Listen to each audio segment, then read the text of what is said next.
Programme एक बार खुश आमदीद। कामरान फारूकी साहब सीनियर रहनुमा MQM पाकिस्तान के, और कल ये पहुंचे थाने और इनकी काविशों से, कोशिशों से फिर कहीं जाकर FIR का इंदराज हो सका, FIR दर्ज हो सकी। लेकिन बहुत शुक्रिया कामरान फारूकी साहब वक्त देने का। ये बताइए कि ये मुसलसल शहर में डंपर गर्दी हो रही है, बल्कि आसान अल्फाज में कहा जाए तो ये तो दहशत गर्दी हो रही है। सैकड़ों नौजवान कुचले गए अब तक डंपर के नीचे। जी बिल्कुल अली भाई, आपका कहना बिल्कुल बचा है। आज जब मैं आपसे बात कर रहा हूँ और रात को होने वाले उस इंसिडेंट का जो डेड बॉडी थी उस बच्चे की, जब हम लेके दोपहर को नमाज जनाजे के लिए पहुंचे हैं तो लांडी में फिर डंपर ने 2 अफराद को कुचला है। तो ये बदतरीन दहशतगर्दी है, मैं कहता हूँ, इस शहर के लिए और शहर के लोगों के लिए, और इसका कोई पुरसान हाल नहीं है।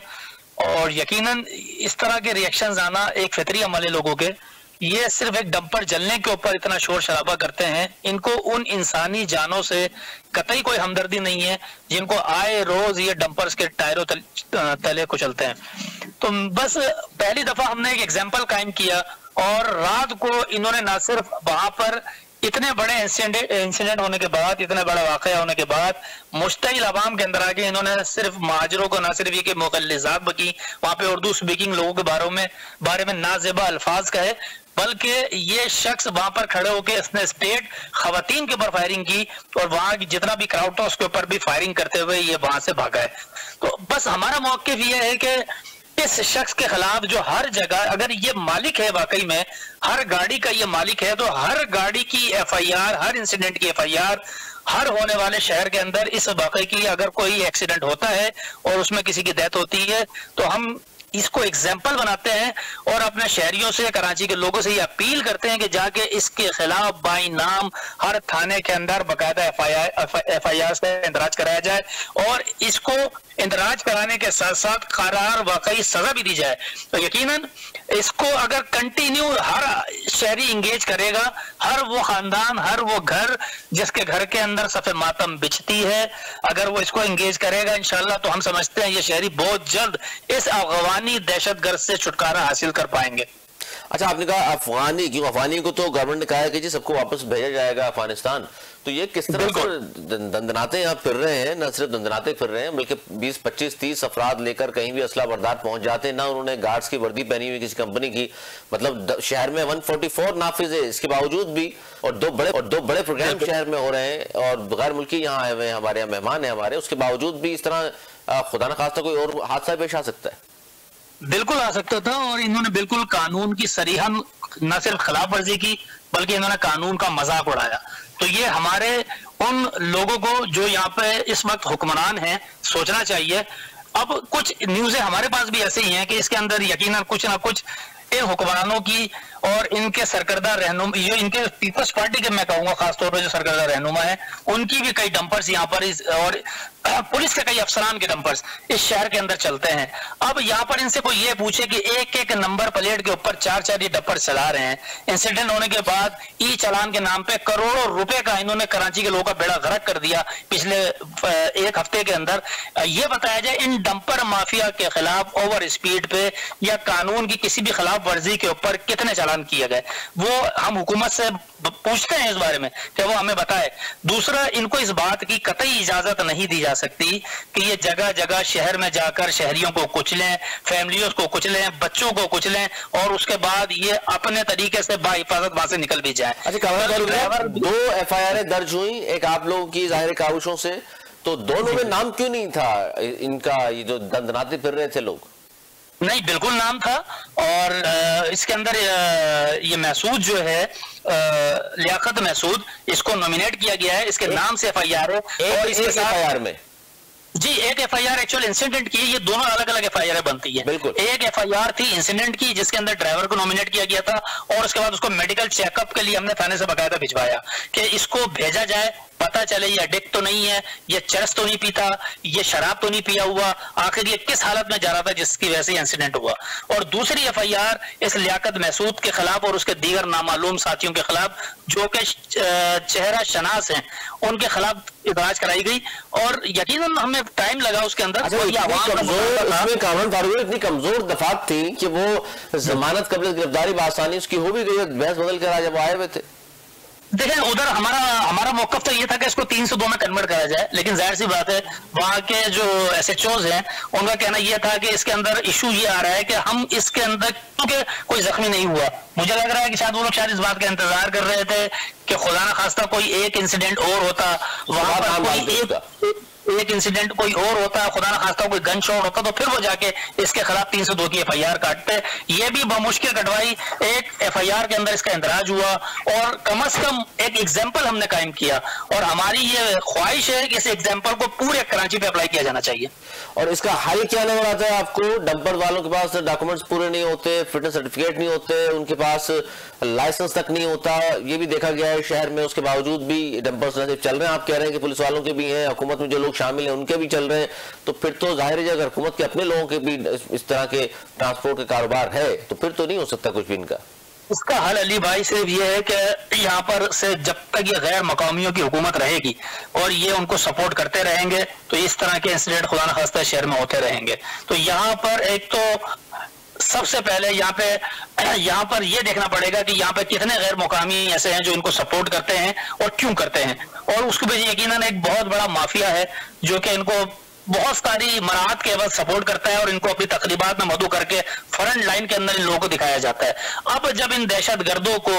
इन डंपर माफिया को एक फ्रंट लाइन के अंदर गवर्नमेंट की तरफ से प्रोटोकॉल दिया जाएगा तो ये क्यों करके कानून की पासदारी करेंगे और क्यों कर ये कानून के गिरफ्त में आएंगे। तो हमारा तो ये मुतालबा है कि इनको सख्त से सख्त कानूनी कार्रवाई करके इनको गिरफ्त में लाया जाए और इनको इस बात का पाबंद बनाया जाए कम से कम शहरियों की जान माल की हिफाजत को यकीनी बनाया जाए, और उनके लिए जो भी इक़दाम गवर्नमेंट से हो सकते हैं करें, लेकिन हमें कोई गवर्नमेंट से उम्मीद नहीं है, इसलिए कि ये गवर्नमेंट खुद गैर मुकामियों की है। तो हम बस ये कर सकते हैं कि फिर ये तैयार रहें इस बात के लिए कि यहाँ पर लोग प्रोटेस्ट करेंगे, एहतजाज करेंगे, अगर यहाँ पर लोग कुचले जाएंगे, यहाँ पर लोगों की शहादतें होंगी, तो फिर उसके लिए इस बात के लिए भी तैयार रहें कि इंशाल्लाह ये आग इनके घर तक भी जरूर पहुंचेगी।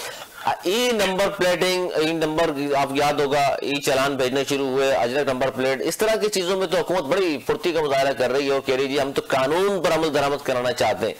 और उसमें करोड़ों रुपए के चालान आपके सामने ही हो रहे हैं, जिसमें डॉक्टर फारूक साहब ने भी कहा कि जनाब अगर यही सिलसिला नहीं रुका तो फिर हम भी 40-50 लाख मोटरसाइकिलें शहर में मौजूद हैं, सबको लेकर शाहरा फैसल पर आ जाएंगे। तो जाहिर है कुछ नहीं कर सकते, फिर एहतजाज तो कम से कम कर ही सकते हैं। देखिए अली भाई, अब लोग भी मोटिवेट हो रहे हैं माशाल्लाह से, और जाहिर है उनके अंदर मोटिवेशन के साथ साथ एक फ्रस्ट्रेशन भी है और गुस्सा भी है लोगों के अंदर। मैंने आपसे इससे पहले यही कहा कि इनसे ये पूछा जाए कि इन्होंने सब कुछ एक्ट अप्लाई किया कराची के ऊपर, फिर इनसे ये पूछा जाए अब तक ई चालान के नाम पे दोनों करोड़ों रुपए के चालान इन्होंने कर डाले लोगों के, बाइकों वालों के, गाड़ियों वालों के। इनसे ये सवाल बनता है सिंध गवर्नमेंट से, इनके हुक्मरानों से सिंध गवर्नमेंट के, कि आया आप ये बताइए कि आपने अब तक कितने डंपरों के चालान किए, उसका डेटा हमें दिया जाए, वो पेश किया जाए, मीडिया में दिया जाए, असेंबली में दिया जाए, फ्लोर ऑफ द हाउस दिया जाए, बताया जाए कि इतने जो डंपर यहाँ पर जो खूनी डंपर बने हुए हैं तो कितने डंपरों को इन्होंने अब तक इस एक हफ्ते के अंदर अंदर चालान किया। ये हमारा क्वेश्चन है इन यहाँ के सिंध के हुक्मरानों से। आपका जुमला एक बड़ा डंपर माफियाज के जो लोग हैं उनको बड़ा चुभा, जिसमें आपने कहा कि कल ये मुश्तिल लोग थे वहां सारे गम गुस्से का इजहार कर रहे थे, बच गए, वरना फिर लोग कुछ करते इनके साथ। जी ये हकीकत है, और ये आज बच गए लेकिन ये हमेशा बचेंगे नहीं। तो इस तरह अगर खुदा ना खास्ता इन्होंने अगर इन चीजों को कंट्रोल नहीं किया, कंट्रोल करना चाहिए, इसलिए कि ये इस चीज को लसानी रंग का देके लसानियत की तरफ ले जाते हैं और इससे इज्तनाब करते हैं। यकीनन एमक्यू मुत्तहिदा कौमी मूवमेंट एक लसानी पार्टी नहीं है, उसके अंदर तमाम कौमियतों के लोग मौजूद हैं, लेकिन ये लोग इसको लसानियत का रंग देकर एक तो लोगों को मारते हैं, उनको शहीद करते हैं, उनको डंपर के तले कुचलते हैं, और उसके बाद इसको लसानियत का रंग देकर और सुराग बोर्ड में जाकर धरना देके बैठ जाते हैं। ये तो बड़ी ही अजीब तरीके की बात है कि कत्ल भी ये करें और फिर ये एहतजाज भी ये करें, तो समझ नहीं आता कि इनको आखिर गाइडलाइन देने वाले कौन लोग हैं। हमारा तो ये मुतालबा है कि हमारा इनके एक एक फर्द का, इनके ड्राइवरों को भी, इनके क्लीनरों को भी और जीप के मालकान का भी चेक किया जाए कि इनके पीछे कौन लोग हैं। और हमारी तो बिल्कुल स्टेट की पॉलिसी के साथ बिल्कुल ये कैटेगोरिकल हमारी भी ये लाइन है कि इनको बाकायदा चेक किया जाए, और ये 101% ये इसमें से सैकड़ों लोग 80% लोग अफगानी निकलेंगे और इनको यहाँ से फौरन इस मुल्क से अब जो है ना हल तो जाहिर है, क्योंकि जाहिर 22 आपके मैंने 37 MPs है और हमेशा ही सिंध के शहरी इलाकों में पाकिस्तान की जाहिर लोग देखते हैं सब कि जितने मजालिम हो रहे हैं, और एक जमाने में तो प्रोटेस्ट भी आप बहुत ज्यादा किया करते थे, लेकिन अब तो पानी जाहिर है सर से गुजर चुका, तो उसमें प्रोटेस्ट के हवाले से भी कोई मुशावरत हो रही है आपकी पार्टी में? जी बिल्कुल, प्रोटेस्ट के हवाले से बिल्कुल मशावरत भी हो रही है और ये इंशाल्लाह बहुत जल्द आपको बहुत सारी चीजें नजर भी आएंगी। लेकिन यहाँ की मोटिवेशन इतनी बढ़ गई है लोगों के अंदर कि अब बाकायदा किसी को कॉल देने की जरूरत नहीं होती। कोई खुदा न खास्ता कोई छोटा सा सानिया कराची जो है इस टाइम बारूद के ढेर पे बैठा हुआ है, अगर इस तरह के सानेहात को नहीं रोका गया तो खुदा न खास्ता कोई भी छोटा सा भी वाकया इस कराची को बहुत बड़ी खून रेजी से दो चार कर सकता है, अल्लाह न करे खाकम बगन। तो उसके लिए ये जरूरी है कि ऐसे महसूद जैसे लोगों को, ये लियाकत महसूद जैसे लोगों को, दहशत गर्दों को, लोग ये कह रहे हैं कामरान फारूकी साहब, जो बुशरा जैदी के वाकये के बाद लोगों ने गुस्से का इजहार किया था, बाहर आ गए थे और एमक्यूएम का बड़ा जाहिर उसमें रोल था लोगों को इंसाफ दिलाने में, तो अब कितने सानियात हो चुके, बुशरा जैदी की तरह कितनी हमारी बहनें बेटियां नौजवान जा चुके, तो कब इनके खिलाफ सब लोग बाहर निकलेंगे या आप लोग आवाज उठाएंगे? देखिए, इसमें तो एक यकीनन एक मुनज़्ज़म एक तहरीक की जरूरत है, इंशाल्लाह बहुत जल्द आप उसको देखेंगे अली भाई। लेकिन ये हकीकत है कि अगर आप इलाका वाइज जाएं तो अब इलाके के अंदर लोग इनके साथ बहुत जबरदस्त किस्म का प्रोटेस्ट करते हैं। और वहां पर मेरा तो ये कहना है कि वहां की जो भी मुकामी क़यादत है, चाहे वो किसी भी जमात से बिलोंग करती हो, कम अज कम उनको ये चाहिए कि अगर इस तरह के सानेहात में वो कुछ नहीं कर सकते तो कम अज कम लोगों के साथ खड़े हों, उनका साथ दें और उनकी दादरसी करें, कम अज कम साथ जरूर दें। बहुत शुक्रिया कामरान फारूक साहब, हमारे लिए वक्त निकाला आपने। नाज़रीन गुफ्तगू आपने सुनी कामरान फारूक साहब, इनके पाकिस्तान के सीनियर रहनुमा, और बात बिल्कुल सही कर रहे हैं कि जी ये मामला अब जो है बहुत ज्यादा बढ़ चुका है। और निशान हमारे साथ मौजूद है भैया, आप निशान मलिक मौजूद है हमारे साथ? अच्छा, अब एक और बड़ी अहम खबर, एक तो कराची के हवाले से हमने आपके सामने रखा और 27वीं आईनी तरमीम के हवाले से भी हम कोशिश करते हैं जी कि गुज़िश्ता रोज जो ट्वीट किया बिलावल भुट्टो ज़रदारी साहब ने, उस पर भी थोड़ी सी हम बात करें कि उस बिल के हवाले से खबर यह है कि 27वीं आईनी तरमीम बिल 7 नवंबर को सेनेट इजलास में पेश किया जाएगा और